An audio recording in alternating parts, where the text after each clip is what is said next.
Bila kita ambil tekanan darah, jangan ambil tekanan darah sekali dalam 3 bulan, tak ada darah tinggi. Tak boleh.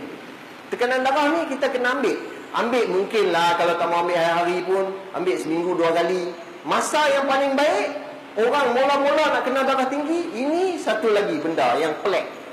Kita ingat darah kita tinggi masa petang.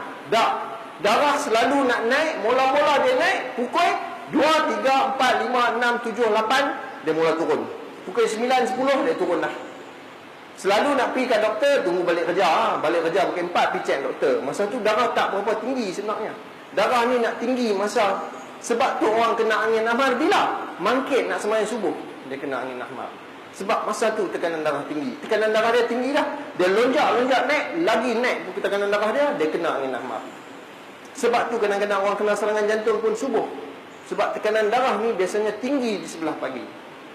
Ya, ambil tekanan darah. Saya kata, ambil beli digital tu, bubuh tepi katil. Dengar orang bang ataupun sebelum orang bang, jangan mangkit lagi, jangan lonjak belah katil, ambil, pasang, tekan. Tengok tekanan darah berapa.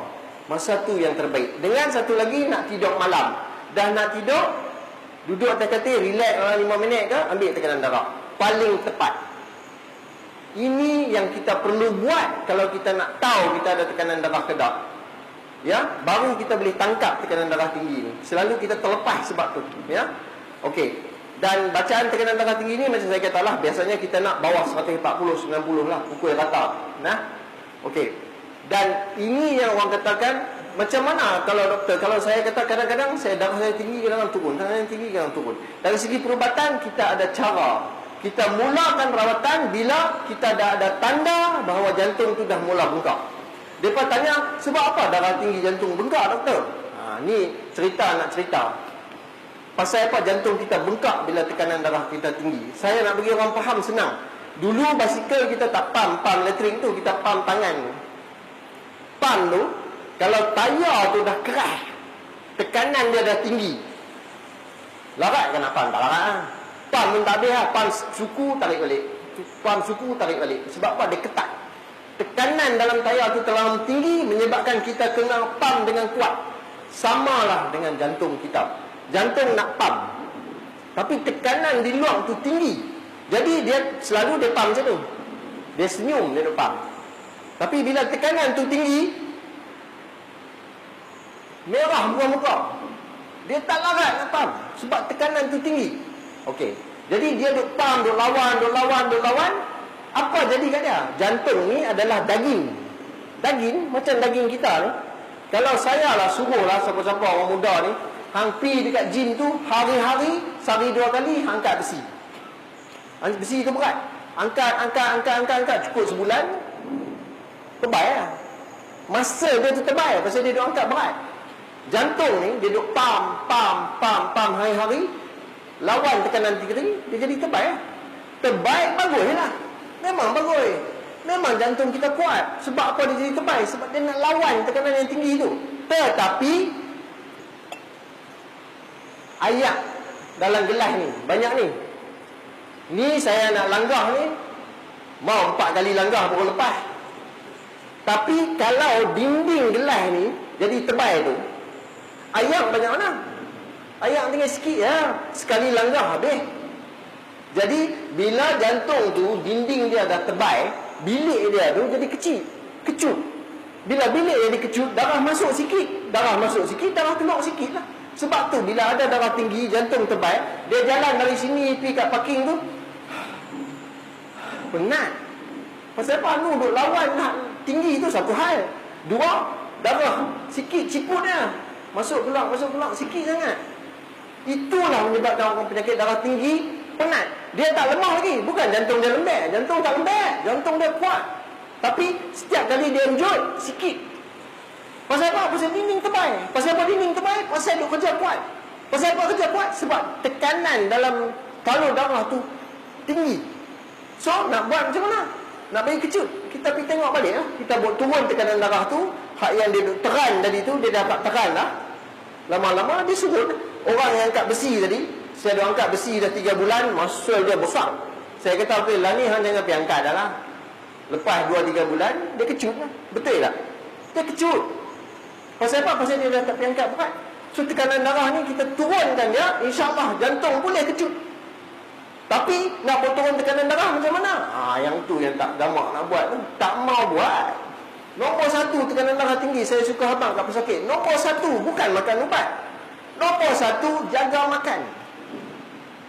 Saya tak malu nak cerita kat orang.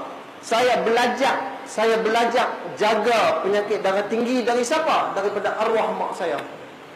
Arwah mak saya ajak saya macam mana nak jaga orang penyakit darah tinggi. Allahu Akbar. Dia dulu tekanan darah dia punyalah tinggi. Saya doktor pakar masa tu. Ni nak cerita pasal saya suka cerita ni bagi orang faham. Dan kita dengar, kita ingat, kita buat. Dia dulu tekanan darah arwah mak saya 180, bawah 110. Dia kata, dia panggil kat saya, Pari, awak darah mak tinggi. Hang doktor pakar, awak tak boleh turun. Allahu Akbar. Setiap kali ada ubat baru di hospital, saya bawa balik bagi kat dia. Dia makan ubat darah tinggi ni, saya ingat 5 macam, bukan 5 biji, 5 jenis. Darah dia tak mau turun. Heran. Ini saya belajar daripada universiti, keluar universiti, pergi kerja, lepas kerja masuk balik universiti, jadi pakar ni nak belajar, nak jaga darah tinggi. Mak aku ni darah tinggi tak boleh jaga. Tak ke pening? Malu ke orang? Rupanya saya dah tengok sebab dia makan makanan yang masin. Ini kadang-kadang bila saya bagi ceramah di tempat-tempat macam ini, dia jadi satu isu kontroversi. Saya tak mau jadikan itu isu kontroversi. So saya nak cerita ni dari segi perubatan. Sebab ada orang-orang nanti kata dari segi sunnah, garam ni penting. Saya tak mau bertoje sebab kalau saya pun ada juga baca-baca, mereka kata kadang-kadang hadis ni bukan hadis daif lah apa, tapi tak maulah, saya pun tak pandai. Tapi garam, jawapan dia adalah garam. Dan ingat, saya tak pernah kata jangan makan garam. Tak makan garam tak boleh. Memang tak boleh. Garam kena ada dalam masakan. Saya kadang-kadang ada sekali tu, saya abang makcik jangan makan masin. Dia balik, dia pergi kata kat anak dia, aku hampa jangan lebur garam. Satu rumah tak boleh makan. Tak bubuh garam nak makan. Macam mana? Garam kena ada. Saya kata jangan makan masin. Arwah mak saya, dia suka makan sambal belacan dengan ikan masin. Cukup suka. Saya suruh dia berhenti. 2 minggu dia berhenti. Ubat dia daripada 5 jenis berturun satu. Alhamdulillah, 7 tahun sebelum dia meninggal, tekanan darah dia berapa? 120, 110. Ubat darah tinggi 2 macam. Kenalah juga makan. Tapi daripada 5 macam tu, 5 macam ada tu 7 biji, tinggal 2 biji. Tapi dialah yang ajak kat saya, Pari, mak makan tu semalam, darah naik hari ni. Kita pun pergi lah, barulah kita pergi tengok. Patut pun, rupanya garam tu tinggi. Sebab tu saya kata kat orang yang ada darah tinggi, nombor 1 jaga makan. Makanlah ubat 1 Tupperware pun, darah tak akan turun kalau kita tak jaga makanan kita. Tapi kita tengok dalam Quran dan hadis pun dia dah abang dah, kita kena jaga makan kita. Tapi yang saya kata kontroversi ni, saya tak mau berpertikai garam ni. Saya tak kata jangan makan garam tu, garam kena makan. Tapi jangan makan masin. Jangan makan masin ni yang saya selalu cerita. Yang betul-betul masin senang. Ikan masin, telur masin, lobak masin. Kita bau, kita tengok, kita tahu lah aku tak boleh makan masin. Yang ni senang, Haji. Yang susah ni, yang selalu kita duk langgar ni, yang tak masin tapi banyak garam. Yang ni yang selalu kita terperangkap. Mak saya pun dulu dia kata, mak tak makan lah masin-masin. Tengok-tengok duk makan sambal belacan. Jadi so saya dengan dia dulu duduk fikir, saya bahagikan 5 benda. 5 kumpulan makanan yang orang ada darah tinggi, orang ada lemah jantung, jangan duk pergi makan. 5 benda. 1, benda yang dikeringkan. Bukan ikan kering dah memang masin. Benda yang dikeringkan. Ikan bilis, sotong kering, udang kering. Cukup banyak garam. Pasal apa? Dia nak bagi kering tu, nak bagi tahan tu, memang garam. Hang basuh lah lagu mana pun, hang rendam lah lagu mana pun, dia masin. Tapi pasal apa? Ikan bilis tu kita tak ratah, cuba kita ratah, masin. Jangan masak lagi, ambil buah dalam mulut, masin. Nombor 2, benda yang duduk dalam tin. Ini favourite kita lah. Benda yang duduk dalam tin, sardin. Yang tu lah yang duduk dalam tin yang kita duduk makan. Dia nak bagi tahan, dia buang dalam tin, garam. 3, benda dalam botol.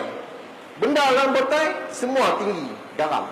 Dia tak masin tapi garam tinggi. Tak masin apa dia? Chili sauce, tomato sauce, barbecue sauce, oyster sauce, semua jenis sos dalam botol memang garam tinggi, dia nak bagi tahan. Cukup tinggi garam. Percaya tak percaya balik lagi pergi ambil botol sos tu, tayang tengok banyak mana sodium dalam tu. Cukup tinggi. Ya, 3. Nombor 4. Yang ni kita orang utara ni payah ni, belacan. Tak ada siapa hamba Allah yang pergi cubit belacan dalam mulut. Tak ada lah. Cuba pergi buat tengok. Masih berdengung. Sampai belacan tu kita duk baca pedas, tapi belacan tu yang menyebabkan dia masalah. Ya, belacan ni sampai belacan lah selalu. Dan penghabis sekali Pak Haji yang naik motor, Ajinomoto. Ini cukup popular. Kandungan sodium, monosodium glutamate, sodium dalam tu cukup tinggi. Minta maaf lah, kadang-kadang kalau kita pergi contoh kedai-kedai tom yam, satu hidangan, satu sudu, Allahu Akbar, cukup tinggi tu garam. Ini yang, kalau siapa yang ada darah tinggi di sini, cuba, tak rugi. Cuba yang apa saya katakan ni, balik rumah, mulai pada hari ni, jangan makan benda tadi, hak 5 tu, jangan makan. Tak rugi lah, cuba tengok. Lama mana? Sehari, 2 hari tak jadi. Dia kena makan masa sehingga 2 minggu. Sebab garam lebihan tu nak keluar 2 minggu dari air kencing. Berhenti 2 minggu, insya-Allah tekanan darah boleh turun. Boleh. Yakin. Tapi bila kita buat, kita nampak, baru kita percaya. Jadi, kita kena jaga pemakanan kita. Apa dia? Jangan makan masin. Sekali lagi, saya tak kata jangan makan garam. Jangan makan masin. Semua orang lagi doktor safari kata jangan makan garam. Salah, saya tak kata. Garam kena makan. Bukan kena makan garam, kena buh dalam makanan tu. Ya. Dia dalam isu garam dengan sunnah ni macam-macam. Ada yang kata Rasulullah ada cicak jari dia bubuh kat langit dia. Tak tahulah, saya pun baca. Ada juga persoalan pertikaian macam-macam. Ada yang kata hadis tu semua hadis dhaif lah. Tapi saya tak pandai. Jadi saya tak mau pertikaikan benda tu. Ada juga yang kata masalahnya bukan masalah garam, tapi masalah macam mana kita gunakan garam. Kalau Rasulullah dia kata dia masukkan dalam masakan tu masa nak habis. Kita bubuh garam masa kita tongeh gulai tu, kita bubuh asam garam. Jadi yang tu kononnya lah, wallahu alam. Tapi sains tak ada lagi lah buat sampai ke situ kajian. Sebelum saya akhiri, saya nak kata macam ni. Orang selalu kata kat saya, doktor, sakit darah tinggi ni, ubat ni nak makan sampai bila? Jawapan saya sedih lah, sampai bila-bila. Tapi ada segolongan orang yang tekanan darah dia boleh turun dan dia tak payah makan ubat. Dia jaga makanan pun darah tinggi dia boleh turun. Ada. Kebanyakan orang tak mampu. Sebab apa? Sebab tekanan darah dia tu dah memang tinggi dan memang kacau. Dia tak makan ubat, darah tinggi tu. Sebab darah tinggi ni merosakkan jantung, merosakkan otak, merosakkan buah pinggang. Dia duk hentam ni. Darah tu tinggi kan, dia duk hentam, organ rosak. Jantung tadi pasal bengkak tu yang dia rosak. Jadi kita tak mau bagi benda tu berlaku, kita kena buat turun tekanan darah tu. Ubatlah jalan dia. Jadi nak kena makan ubat. Tapi bila nak makan ubat darah tinggi ni, ramai pula yang kata, doktor, makan ubat darah tinggi ni lama-lama rosak buah pinggang. Saya kata dengar mana? Adalah saya baca kat internet, dia kata, ataupun member WhatsApp. Darah tinggi menyebabkan masalah buah pinggang. Ubat darah tinggi tak menyebabkan masalah buah pinggang.